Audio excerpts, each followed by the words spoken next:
this is an opportunity to get better, as well, and that's what you're going to try to do. And so Scotty's one of those guys. I interviewed him for the OC position last year, which ended up, went with Ben Johnson, and I was impressed, and that's why these interviews it may not work out, but at the time, but man, everything happens for a reason. And so to be able to acquire him as our running back coach, assistant head coach from the Colts, man, was big. So I think he's going to be he's going to be an outstanding teacher. I think he's got a lot of versatility.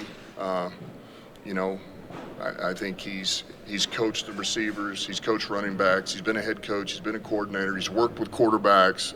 So I just think that this is a talented coach, man, that's got a lot of wisdom. He's a motivator, energy, so we're happy to have him. Just to follow up on that, how tough is it to let coaches go who are under contract? I guess I know it's the right thing to do, what you said, but Yeah. maybe to build on that too, it's new, invigorating to the team, or is there a new hurdle at all that they have to do when there's new assistants? Listen, it's tough. It is tough, but at the same token, I want to know they're all here. And when even a piece of them is not quite here, I don't think that's fair to them or us. And the other thing about it is, I believe there's good coaches out there. You can find them. Now you got to work, and you may have to turn over some rocks and go through a certain type of process, but you can find good coaches, and I believe that. So, and I believe we've done that. I really do, man. With the addition of Scotty, we talked about, I think Steve Hayden is an outstanding addition, that I'll go to the tight end coach. And look, Tanner did a nice job for us, and now he's exclusively pass game coordinator.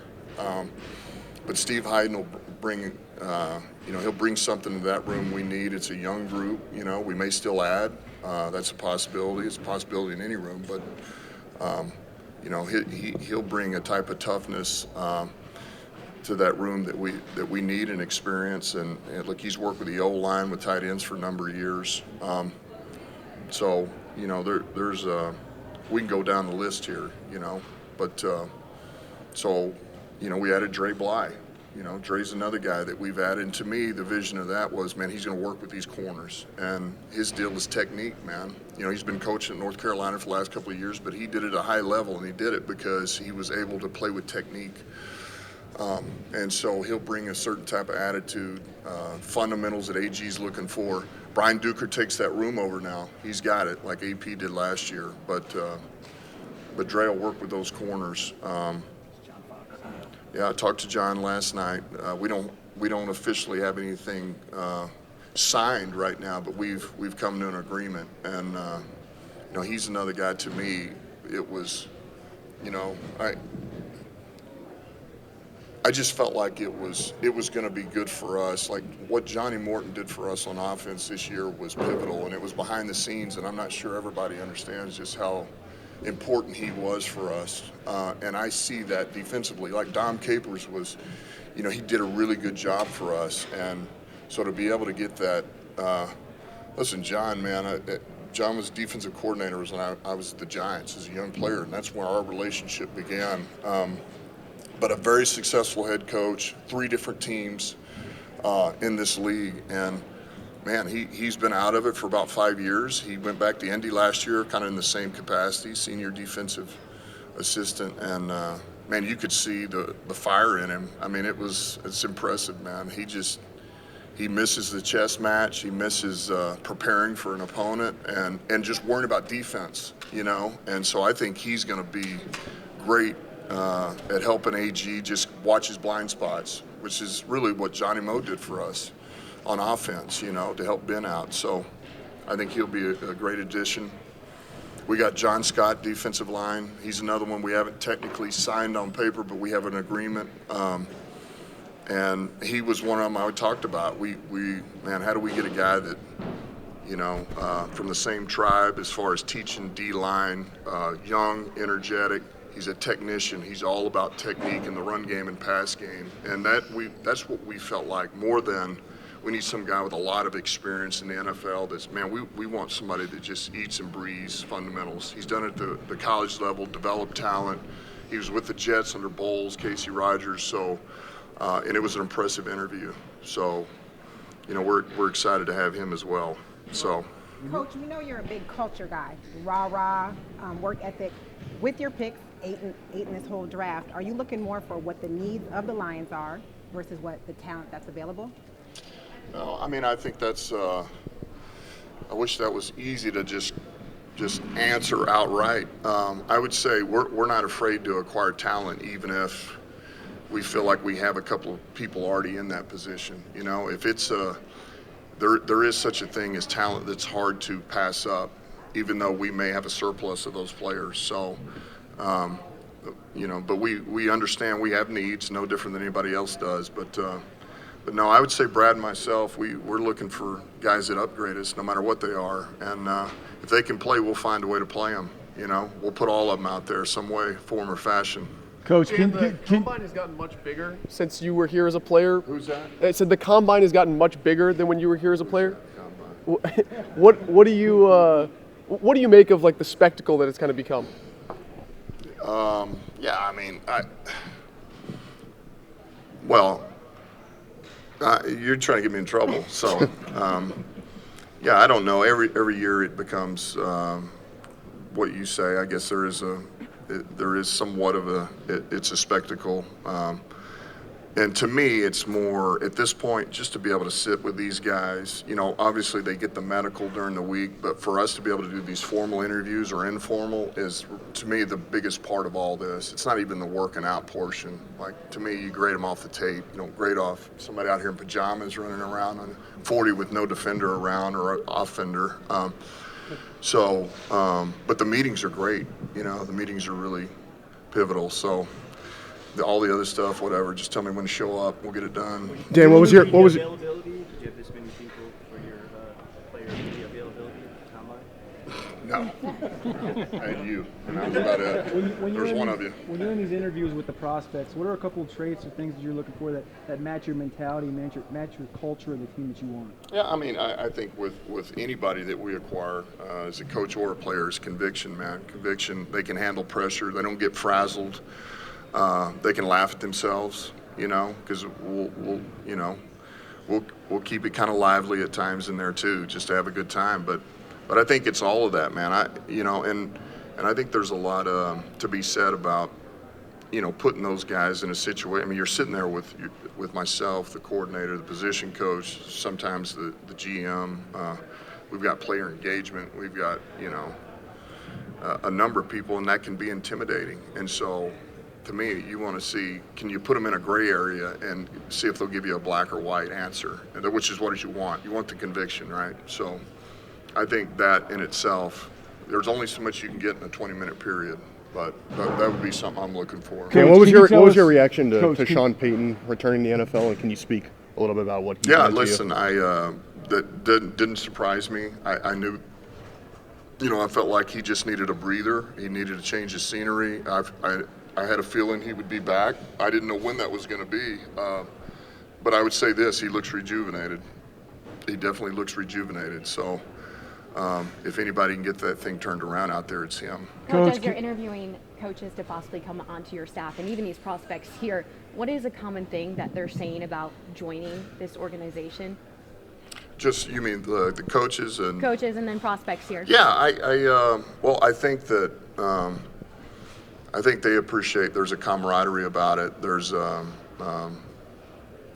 think we talk about culture all the time, but they know the people we are acquiring are good people, and they're like-minded, they're hardworking. I do think they, for the most part, creative, and I think they know their voice is going to be heard. Whether an idea is taken or not, they're going to be heard, and I think that's important. So.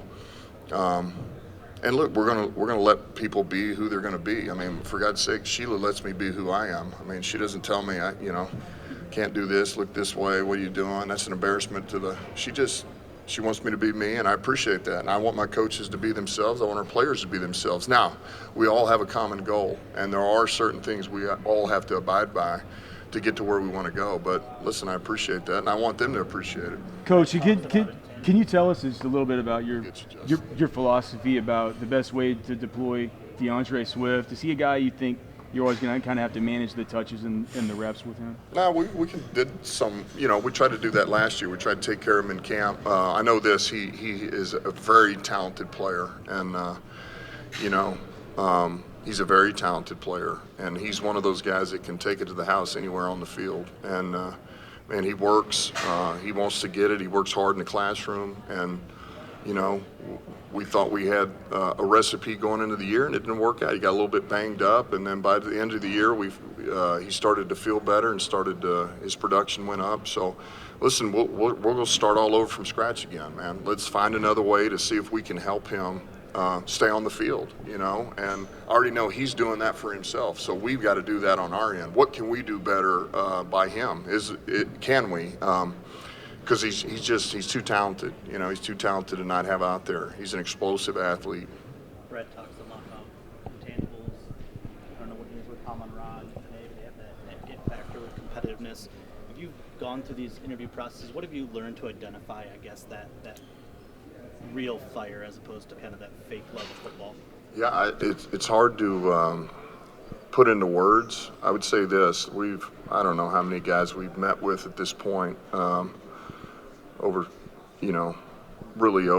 these 2 to 3 days, let's call it 30 guys, 35 guys, and I've checkmarked 4 guys.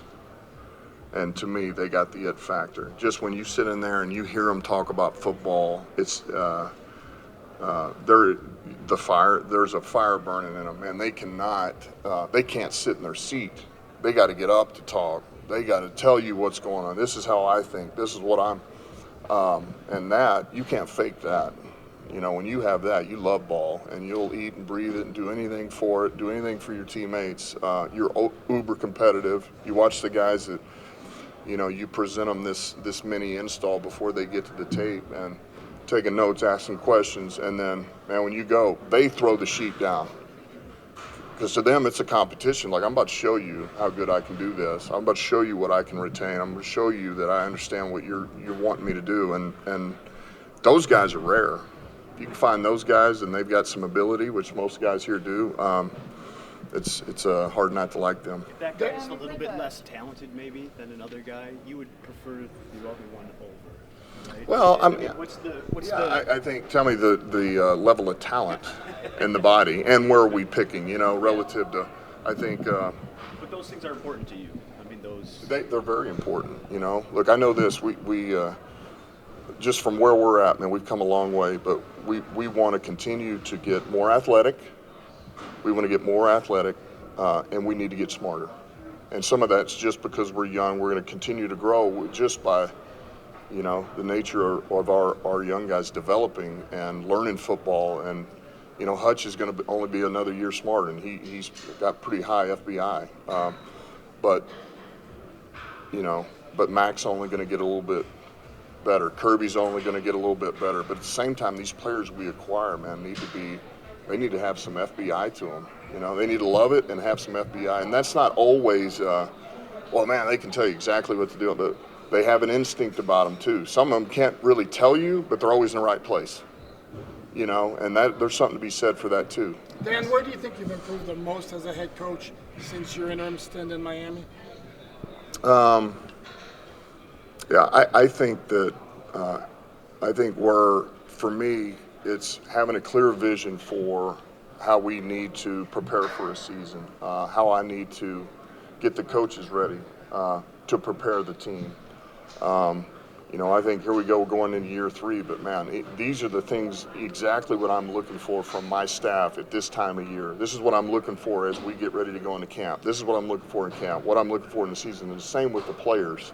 I think just the organization side of it has come a long way, And look, I go back, we talk about Miami, but, I didn't get to pick my coaches in Miami. It was, you take it over and here we go, man. And so to be able to pick my staff and know that all these guys believe the way I believe, that helps. Quick follow-up, if I may. Quick follow-up, if I may. How much more exciting is this combine after the way the season ended last year? The excitement level will be. Not last year was exciting too. I mean, it doesn't matter whether you win 3 or 13 games. I mean, you got a chance to continue to improve your team, and that's always an exciting thing. And to be able to find these guys or identify these guys that fit what you're about, that's fun, man. This is a fun time of year, no matter where you're at, from free agency to the draft. And because it's not just about acquiring the most talented players. They got to fit your locker room too. They got to fit your locker room. They got to fit a certain need. Coaches, they got to mess with the coaches. And so that's pretty fun, man. We heard the chair story earlier this season, but Daboll developed as a first-year head coach. Dayball? Yeah. Okay. Listen, Dayball. All right. Yeah, I was going to say something about him, but yeah. Well, first of all, he's got hobbit feet. All right, just so you know. All right. We used to sit in those meetings. He used to grill us on the offensive side of the ball, like, all right, here's what we're doing. Let's go down, go. But he would have these sandals, man, and I always used to laugh. He's got hobbit feet, man. He's the best. Very, very bright. Look, I'm not shocked, to be honest with you. I thought what he did with that team, knowing where they were at from a talent level, man, I thought they shortened those games. They played pretty good defense. Wink ran a real good scheme, but I thought that their ability to put the ball in the hands of Barkley, and man, they get to a certain point of the game, you're not getting that ball back, and that's really a credit to knowing what he had on the roster. I thought they used all 3 phases. It's the best Daniel Jones has played just from afar that I've seen. So I think he's on it. He's been around a lot of really good coaches, and he's learned. It was impressive, man. I think they got a winner over there in him. Two more guys. How important is it to have a 1-2 punch at the edge position? That's big. Any team wants those guys. You want to be able to have apply pressure on both edges, and then you got to push the pocket in the middle. So, I don't think you can have enough rushers. Last 2 here, and then Dave. Question from Texas. Your favorite playing memory at Texas A&M? That would be easy. That was winning the Big 12 championship against Kansas State. At the Alamo Dome, and that was a special group. That was a special time for us. Dave, last one. 2-part question, just because you said this is the last one. First, talk a lot of things here, but I asked Brad this week, what is the goal in free agency? That comes first. And then second, a lot of teams aren't sending their staffs here now. You guys do have some of your assistants here. Why is it still important for those guys to be here? Number one, I think Brad and I, so always a number of ways you can go with it. But I think, honestly,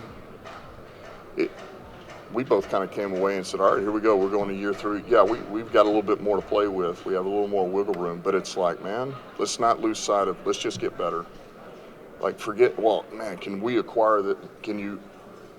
Let's just worry about, let's find a guy that can serve a certain type of role for us. He's somebody maybe played some ball, he can start at a certain position for us, but we don't need to acquire these, these high-level blue. You're paying the most for these guys because they're rated the number 1 guy in free agency at that position. We just need to get better. Let's just get better in an area that we need to get better at, and focus on that. And I think that's always been the focus. Last one, guys. And then the last part of your question was? Coaches, you guys are sending some of your assistants. I think here's what we get from it. Brad and them they're getting a true evaluation of these players, and they have for a while, but they're also getting the background, this is how this guy responds, this is how he grew up, this is the best way to teach, the best way to coach this player, all these things. And for us, it's all about football. Man, what can we figure out in a short period of time as it pertains to, the football side of things, man? Do they have instincts? Do they have awareness? Can they, how much information can they retain? And so that's why I think it's important. This is our first really, unless you go to a Senior Bowl or something, this is our first exposure to these players, and there's more to come. So as this starts to go, man, that we could be exposed to these players 3 or 4 times, and so that's why these are important, because this is step 1. Last one in the back. Last 2 years, how big a factor of beating Green Bay 3 out of 4 has helped the whole organization buy into this team? I just think winning games comes a long way. And I'll say this, to be able to go out to Lambeau, last game of the year, outdoors at night against that quarterback, against a team that has won the division repeatedly for a number of years, that I felt like, that's a barometer of where we're at, and where we started, where we've come to, and that, man, we just continue to go. That's a good way to finish out. All right. Thanks, everyone. Thank you, Okay. Appreciate it, Coach. Yep.